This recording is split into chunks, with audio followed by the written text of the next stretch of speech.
folks, my name is Jürgen, aka Nerd and Proud of It, and Destiny has brought you to my channel today to have a look at card number 13 of my Magic the Gathering Advent Calendar. Yes, lucky number 13 today. I'm born on the 13th, so 13 actually is my lucky number, so I'm very curious about this card. What the Shuffle Up gods gave me on day 13 of the Advent Calendar.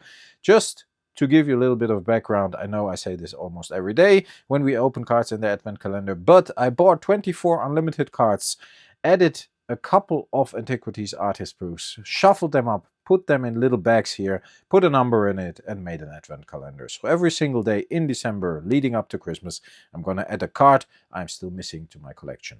So, card number 13 today. I hope you enjoyed the Advent Calendar so far. It is really fun, and I love doing this, and I get a lot of positive feedback.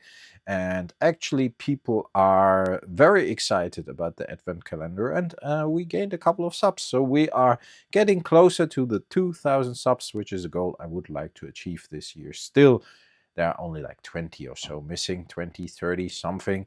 I'm not paying too much attention to it, but it would be a nice confirmation that you like that old Magic the Gathering stuff. And if you like stuff like Sorcery TCG, the Sorcery TCG, or like other nerd stuff, or interviews with artists, or TCG talks with people from the industry, then you are at the right address. You are in the right place. I think you will enjoy this channel, and it would be a good idea to hit that subscribe button.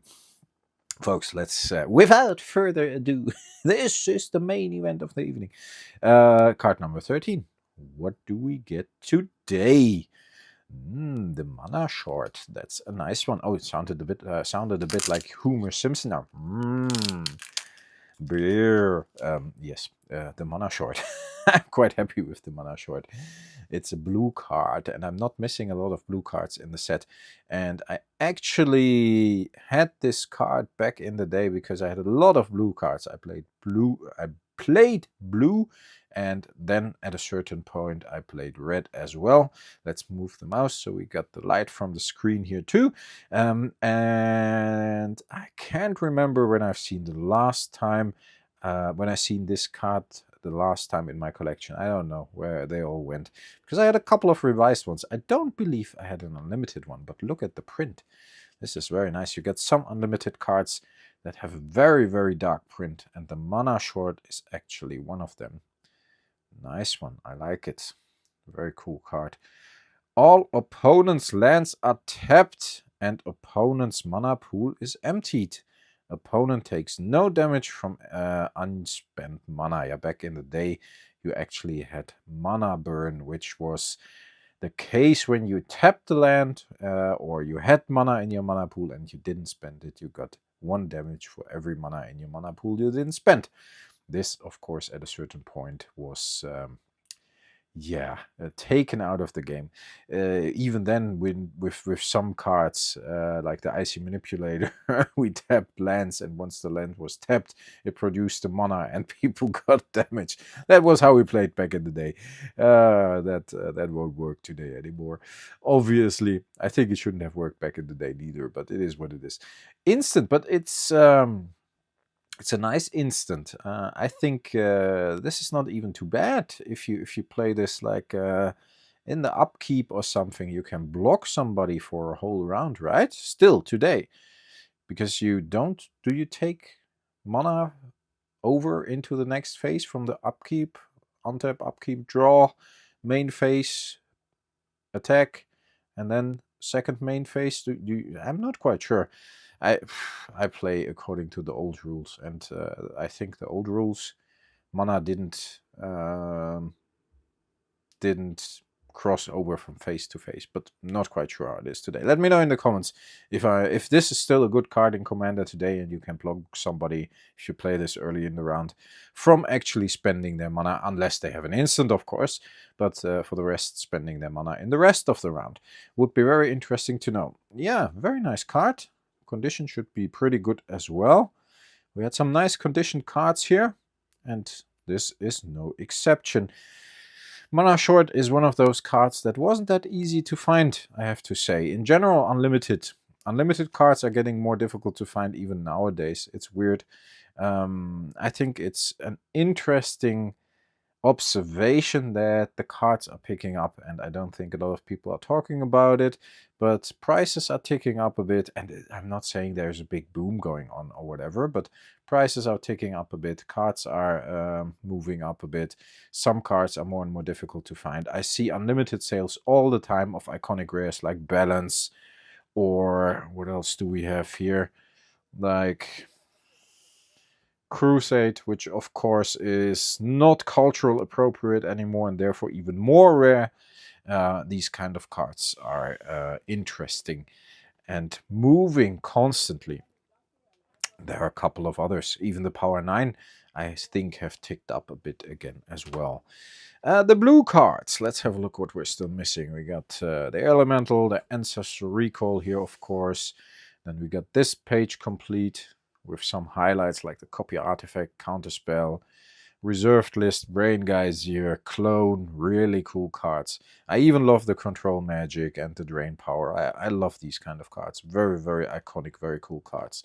Invisibility, always a cool card back in the day because you could make a creature unblockable or almost unblockable, only blocked by it only could be blocked by walls. Then we have this page here. There's a mouse in the way. Not a mouse, a real mouse, but let's lift this up a bit. We do have this page, and one of my all-time favorite cards, Lord of Atlantis, is on here. Jin, also a big favorite of mine back in the day.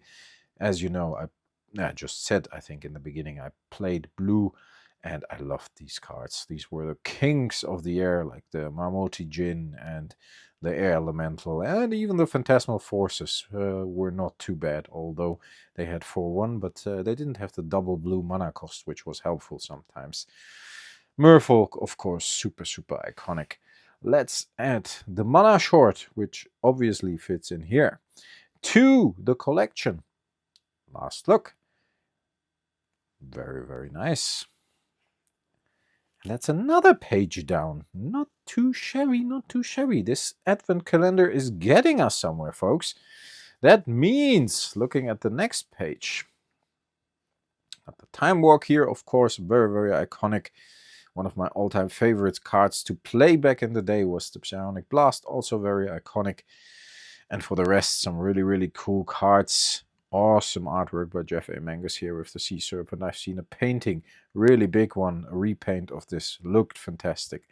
And the only card missing here, even if I look at the other page as well, this is complete, is the Stasis. And I believe, we're going to have a look at the next page too. Yeah, I believe the Stasis is the last card I'm missing. And I do have a Time Twister, but not an unlimited one, but a beta one. And there is a simple reason for that. That beta one, in the end, with some trade-ins and some alpha beta discount week, came down to the price of the same, roughly the same as unlimited one. And yeah, a good beta Time Twister definitely is better than a good unlimited Time Twister when it comes to value. Although I'm really, really keen on getting an unlimited one as well. But for now, I think the beta one is a nice replacement here. Leaves us with the Stasis only. Yeah, Doppelganger. I think I have 3 of those. I need a 4th one to complete my playset. Very, very nice card as well. Not as easy to find. All these reserved list cards like the Doppelganger, the Brain Geyser, Fork, Fast Bond, all of those cards are really cool reserved list cards that are sometimes not that easy to find. I was looking if I could see one, but that's it. So yeah, we're down to 1 card in the blue set. Technically 2 cards, but if we count the beta Time Twister, which for now I do in my collection, we're down to the Stasis only, which is crazy, but nice one. I hope you enjoy these videos, folks. I definitely do, because the binder is filling up day by day, day after day, day after day. And yeah, we are getting closer to actually maybe completing this unlimited set.